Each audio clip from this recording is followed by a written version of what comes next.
नमस्कार बच्चों, पिछले व्याख्यान में हमने पढ़ा स्वतंत्रता के पश्चात संगीत एवं नृत्य के बारे में। और आज जो हमारा टॉपिक है वो इसी के अंतर्गत लोक नृत्य है। जैसा कि नाम से स्पष्ट है, लोक नृत्य जो आम जनता में प्रचलित हो। भारतीय लोक नृत्य जो परंपरा है काफी प्राचीन और व्यापक है। लोक नृत्यों में शास्त्रीय नियमों का अधिक विचार नहीं होता। अधिकांश लोक नृत्य तीव्र ताल और धुन पर आधारित होते हैं। पिछली बार जो आपको व्याख्यान में पढ़ाया गया उसमें ये था कि जो कथकली है, भरतनाट्यम है, जितने भी जो नृत्य हैं उनमें नियम से मतलब ताल से ताल वाली वो लय होती है। लेकिन इसमें जो लोक नृत्य ऐसे नियमों में ये नहीं बंधे हुए हैं। शास्त्रीय बंधनों और आडंबरों से मुक्त लोक नृत्य शैलियों को आम जन की शैली कहा जाए तो अधिक उपयुक्त होगा। इन्हें परंपरागत तौर पर राजकीय संरक्षण व प्रश्रय नहीं मिला, किंतु स्वतंत्रता के पश्चात इन्हें भरपूर सरकारी समर्थन मिला। दिल्ली में आयोजित गणतंत्र दिवस के कार्यक्रमों में लोक संगीत, लोक नृत्य की प्रस्तुति को पर्याप्त महत्व दिया जाता है। स्वतंत्रता दिवस के उपलक्ष्य में आयोजित कार्यक्रमों में लोक गीत एवं लोक नृत्य की प्राप्त भागीदारी रहती है। अनेक अंतर्राष्ट्रीय एवं राष्ट्रीय व प्रांतीय खेल प्रतियोगिता के अवसर पर लोक संगीत नृत्य का प्रमुखता से प्रदर्शन होता है। इस प्रोत्साहन से लोक नृत्यों की गुणवत्ता बढ़ी एवं परंपरागत कलाकार को पहचान मिलने से उनमें एक नए उत्साह का संचार हुआ। आजादी के बाद लोक संगीत और नृत्य के कलाकार दल विदेशों में जाकर भारतीय संस्कृति का परचम लहराने लगे। लोक नृत्यों की संख्या हजारों में है, किंतु राष्ट्रीय स्तर पर पहचान रखने वाले प्रमुख लोक नृत्य इस प्रकार हैं। तो आपने ये देखा कि जो लोक नृत्य हैं वो आडंबरों से मुक्त हैं। हालांकि इनको इतना सरकारी संरक्षण नहीं मिला है, फिर भी लोक नृत्य जो जिनका आपने बहुत नाम सुना है, जैसे कि गरबा जो गुजरात का प्रमुख नृत्य है, घूमर जो राजस्थान का है, जो चाहे विदेशों में हो चाहे यहाँ पे हो, हर उसमें नृत्य इसका किया जाता है। कालबेलिया ये राजस्थान का प्रसिद्ध लोक नृत्य है और कालबेली जाति के द्वारा, और गेर ये राजस्थान का आदिवासी नृत्य है। बहुत सारे नृत्य हैं जिनको हम विस्तृत रूप से पढ़ेंगे। पहला है गरबा। ये गुजरात प्रांत में सबसे लोकप्रिय व प्रचलित लोक नृत्य है। नृत्य मूल रूप से नवरात्रि के अवसर पर महिलाओं द्वारा दुर्गा उपासना के लिए होता है। इसे दक्षिण राजस्थान के बांगड़ क्षेत्र, डूंगरपुर एवं बांसवाड़ा में भी किया जाता है। अब तो जो गरबा है ये हर प्रांत में किया जाता है। इसे आदिवासी नृत्य कहना भी उचित है। गुजरात व राजस्थान के भील आदिवासियों में इसका प्रचलन है। गरबा के साथ साथ डांडिया नृत्य लोक नृत्य शैली में प्रमुख स्थान रखता है। डांडिया गरबा का ही एक रूप है जिसमें स्त्री और पुरुष डंडे बजाकर नृत्य करते हुए शक्ति की उपासना करते हैं। अब डांडिया केवल गुजरात तक सीमित नहीं रह गया एवं इसकी लोकप्रियता उत्तरी और पश्चिमी भारत में व्यापक हुई। अब तो ये बहुत बड़ा व्यापार बन चुका है। होटल व्यवसाय लगभग 2-3 माह तक इससे भारी दर अर्जित करने लगे हैं। नेक्स्ट है घूमर। ये राजस्थान का प्रमुख लोक नृत्य है जिसे केवल स्त्रियां करती हैं। मुख्य रूप से घूमर होली, गणगौर, दुर्गा पूजा, विवाह आदि अवसरों पे किया जाता है। आजादी के बाद ये लोक मनोरंजन के साधनों के में प्रमुख स्थान रखता है। घूमर रम्मत श्रेणी का नृत्य है जो राजस्थानी नृत्य कला की एक प्रसिद्ध श्रेणी है। इसको आप नोट कर ले, रम्मत। घूमर को नाचना ने कहकर रमना कहा जाता है। राजस्थानी भाषा के वाक्य में महारी घूमर छे नखराली जी घूमर रमवा में जास्या जी, ये स्पष्ट हो जाता है कि घूमर के नृत्य के समय इस वाक्य में दिए गए गीत को विस्तार पूर्वक गाया जाता है। इसे उपशास्त्रीय नृत्य भी कहा जा सकता है क्योंकि इसका प्रचलन राजपूत जाति में अधिक रहा है। स्वतंत्रता के पश्चात इसका संबंध जाति विशेष से नहीं रह गया। स्वतंत्रता के पूर्व प्रादेशिक राजपूत स्त्रियां इस नृत्य को करने व देखने में आनंद लेती थी। इसे राजस्थान के सुसंस्कृति और गरिमामय नृत्य का स्थान प्राप्त है। ये भी राजस्थान का प्रसिद्ध लोक नृत्य है जो कालबेलिया जाति की स्त्रियों का नृत्य है। गायन भी स्त्रियों द्वारा किया जाता है, किंतु वाद्य यंत्र पुरुष बजाते हैं। इसमें वीणा बेढप मुख्य साज होते हैं। कालबेलिया सपेरे भी कहलाते हैं और सांप पकड़ना एवं सांप के करतब दिखाना इनका परंपरागत व्यवसाय रहा है। इन्हें सांपों के साथ रहने से ही कालबेलिया कहा गया है। काल का अर्थ है मौत और बेली का अर्थ होता है साथी या दोस्त। इसको नोट कर ले। प्रारंभ में ये नृत्य कालबेलिया जाति की अविवाहित लड़कियों द्वारा किया जाता, किंतु पिछले 10-15 वर्षों में मिली अंतर्राष्ट्रीय ख्याति के कारण विवाहित महिलाओं को भी नृत्य करने की अनुमति दे दी गई। यह नृत्य बहुत ही तीव्र गति से होता है। नर्तकगण अपने शरीर की लोच को भी प्रदर्शन करती है। कालबेलिया नृत्य राजस्थान की पहचान बन चुका है। जैसा कि आप देखते हैं कि कोई सा भी अंतर्राष्ट्रीय स्तर का मेला हो या राष्ट्रीय स्तर का मेला हो, उसमें राजस्थान का कालबेलिया नृत्य प्रमुख स्थान रखता है। नेक्स्ट है गेर। ये राजस्थान का आदिवासी नृत्य है। इसका प्रचलन मुख्यतः भील और गिरसाई जनजाति में है। ये नृत्य होली, गणगौर, शक्ति पूजा इत्यादि अवसरों पर विशेष तौर पर होता है। विवाह एवं मांगलिक कार्यों एवं सामूहिक भोजन के अवसरों पर यह नृत्य किया जाता है। इसमें लगभग वाद्य यंत्रों का प्रयोग परंपरागत तौर पर नहीं होता रहा है। आदिवासियों के भील नृत्य जो सामूहिक नृत्य की श्रेणी में आते हैं, उदाहरण के लिए अलवर, भरतपुर, सवाई माधोपुर, जयपुर इत्यादि क्षेत्रों में मेलों के अवसरों पर एकत्रित आदिवासी समुदाय के पुरुष और स्त्रियां अलग अलग गुट बनाकर प्रतियोगिता के तौर पर नृत्य करते हैं। इसे नाचना अथवा कूदना भी कहा जाता है। नेक्स्ट नृत्यों की श्रेणी में है पनिहारी एवं चरी नृत्य। पनिहारी राजस्थान का लोक नृत्य है जो लोकगीतों के साथ किया जाता है। जैसा कि नाम से विदित है, पनघट से पानी लाते समय पानी लाने वाली स्त्रियां सामूहिक गीत गाती है। उसे नृत्य के रूप में मनोरंजन का साधन बन गया है।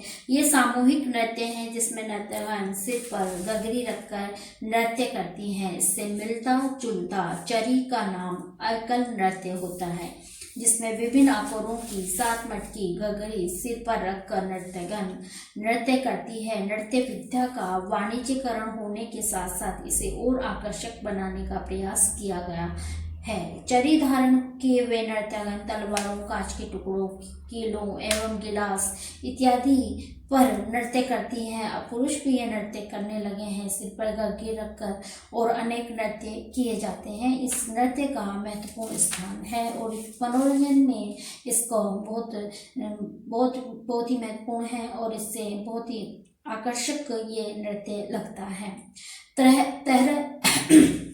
तरह ताली ये पश्चिमी राजस्थान का लोक नृत्य है जिसकी उत्पत्ति लोक देवता रामदेव जी की उपासना हेतु लगती है। तरह ताली नृत्य महिलाओं द्वारा किया जाता है। ये एकल नृत्य है, किंतु वाणिज्यिक दृष्टि से प्रभावी बनाने के लिए एक साथ कई महिलाएं ये नृत्य करने लगी हैं। अब इसी श्रेणी में राजस्थान के अन्य लोक नृत्य, राजस्थान लोक कलाओं, लोक गीतों, लोक नृत्यों का खजाना है। आज भी यहाँ इनसे संबंधित सैकड़ों गतिविधियां लोक जीवन में प्रचलित हैं, जिनको कोई पहचान नहीं दी जा सकी। प्रत्येक त्योहार को लेकर अनेक नृत्य प्रचलित हैं। उदाहरणतः होली के अवसर पर ढप नृत्य, चौपाई नृत्य, बम नृत्य, फाग इत्यादि नृत्य लोकप्रिय है। शेखावटी अंचल का गीदड़ नृत्य विशेष रूप से उल्लेखनीय है। बच्चों, इसको आप नोट करेंगे कि कहाँ से कहाँ कौन कौन से नृत्य हैं, या आगे भी आपके कंपटीशन एग्जाम में आते हैं। तो इसी प्रकार हाड़ौती क्षेत्र का चक्री नृत्य अपनी राष्ट्रीय पहचान बनाने का प्रयास कर रहा है। राजस्थान की अधिकांश जातियों और जनजातियों के असंख्य लोक नृत्य प्रचलित हैं जो त्योहारों, सामाजिक अवसरों, फसलों के अवसरों एवं धार्मिक कार्यों के अंतर्गत किए जाते हैं। मैं आपको बता दूं कि जो प्राचीन काल में आज आपके सामने मनोरंजन के लिए स्मार्ट टीवी, स्मार्टफोन है, उस समय ये नहीं थे और ये नृत्य ही मनोरंजन के रूप में में राजाओं महाराजाओं के दरबार में किए जाते थे और धीरे धीरे ये आम जन में आने लगे और अब इतना प्रसिद्धि इनको प्राप्त हो गई कि इन्हें राष्ट्रीय स्तर और अंतर्राष्ट्रीय स्तर पर भी पहचान मिल चुकी है। भांगड़ा ये पंजाब का बहुत ही लोकप्रिय नृत्य है। इसकी लोकप्रियता संपूर्ण उत्तरी भारत में विशेष रूप से रही है। बैसाखी के अवसर पर पंजाब में जहू और भांगड़ा की धूम दिखाई पड़ती है। मूल रूप से ये पुरुषों द्वारा किए जाने वाला नृत्य है जिसमें गायन और वादन का प्रमुख स्थान है। एक समूह गीत गाता है, दूसरा बड़ा समूह नृत्य करता है एवं प्रत्येक भांगड़ा नृत्य में 2 ढोल वादक होते हैं। गिधा ये भी पंजाब का प्रसिद्ध लोक नृत्य है जो महिलाओं द्वारा किया जाता है।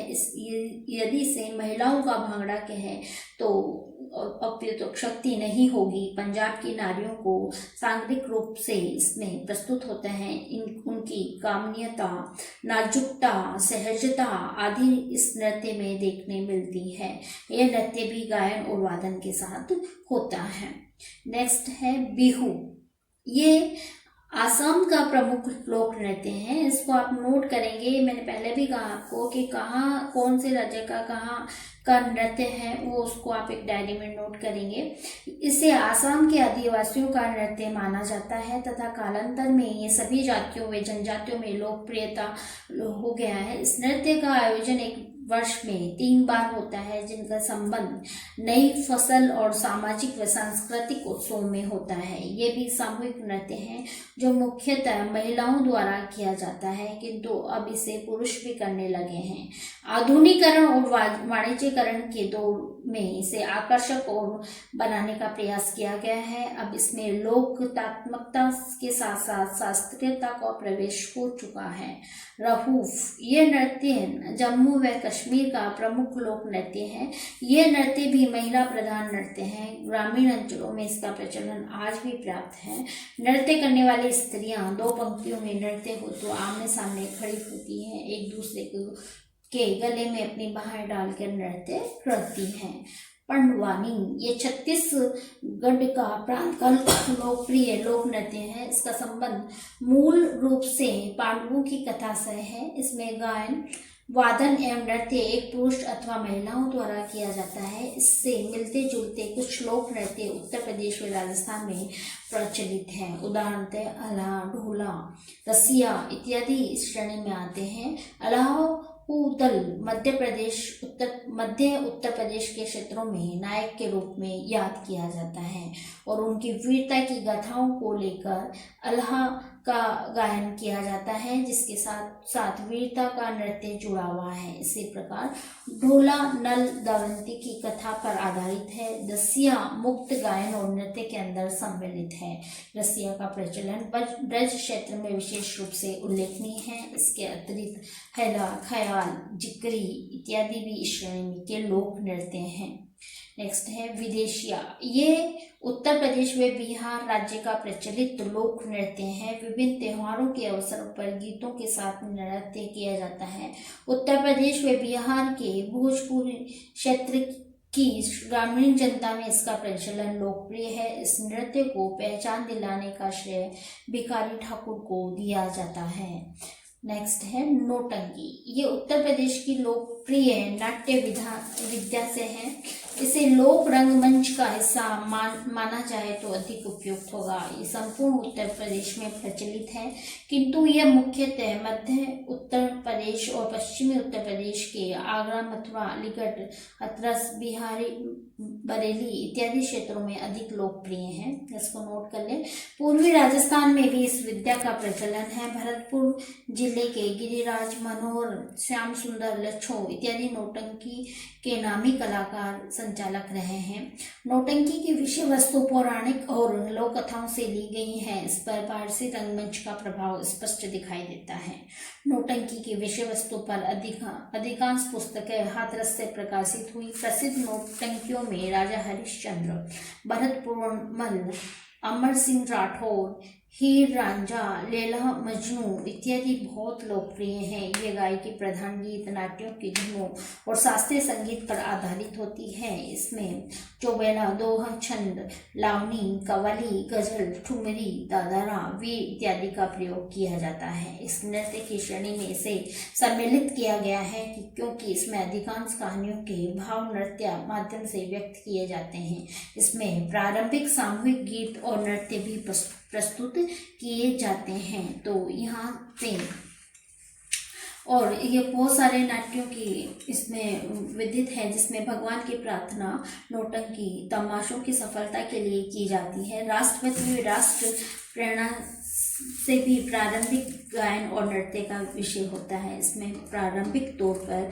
पुरुष पात्र की कला प्रदर्शन करते हैं, किंतु कालांतर में महिला पात्रों का अभिनय महिलाओं द्वारा किया जाता है। छो, ये बंगाल, बिहार और उड़ीसा के आदिवासियों का लोक नृत्य है। मूलतः ये पुरुषों द्वारा किया जाता है, किंतु अब स्त्रियां भी इसे करने लगी हैं।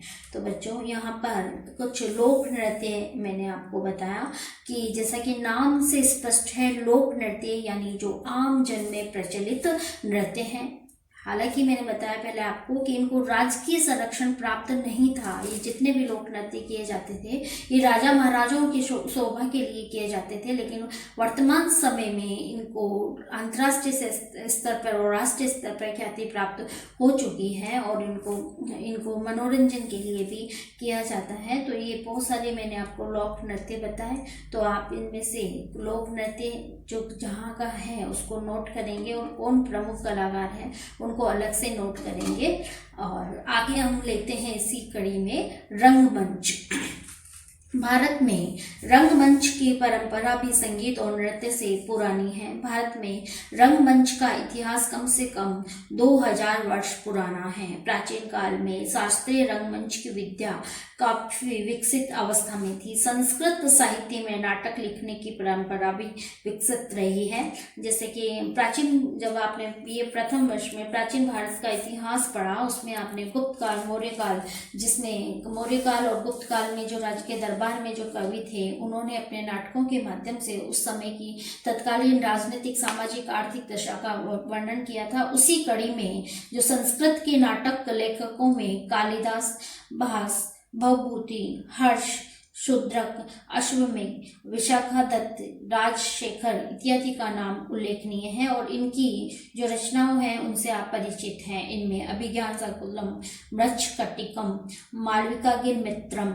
उत्तररामचरितम, मुद्रा राक्षस, मध्यम वियोग, स्वप्नवास दत्तम इत्यादि का नाम सम्मिलित है। प्राचीन काल में संस्कृत नाटकों की कथा वस्तु महाकाव्यों, पुराणों इत्यादि से ली गई है। इन नाटकों में एक सूत्रधारा होता था जो निर्देशन का कार्य भी होता था। उच्च वर्ग के पात्र यथा राजा, राजकुमार, क्षत्रिय, पंडित इत्यादि संस्कृत भाषा में संवाद में बोलते थे, जबकि शूद्र, नौकर, सेवक इत्यादि अपभ्रंश में संवाद बोलते थे। इसको आप नोट कर लें।